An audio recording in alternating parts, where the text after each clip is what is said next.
Ang Mateo chapter 16 verse 18 ay isang talata sa Biblia kung saan sinabi ni Jesus kay Pedro, "At sinasabi ko sa iyo, ikaw ay Pedro, at sa ibabaw ng batong ito ay itatayo ko ang aking iglesia at ang kapangyarihan ng kamatayan ay hindi magtatagumpay laban sa kanya."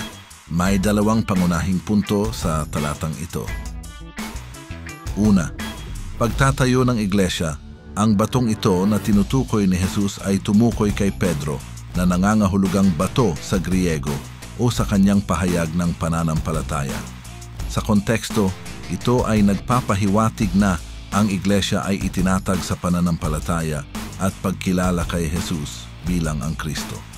Pangalawa, kapangyarihan laban sa kamatayan.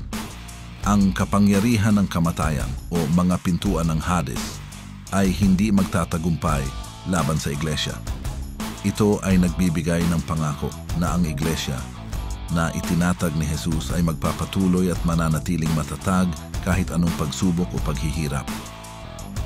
Sa huli, tandaan na ang interpretasyon ng mga talata sa Biblia ay maaaring mag-iba-iba depende sa pananaw ng tao at tradisyon ng iba't ibang mga grupo ng pananampalataya. Thanks God! Nawa po nagustuhan niyo ang video ni Brother Chris at nawa po makasama kayo kay Brother Chris sa pagpapalaganap ng katotohanan sa pamamagitan ng pag-share ng mga video upang kabahagi din kayo sa paglilingkod niya sa Diyos. Patuloy niyo lang po siya i-like, follow, and comment.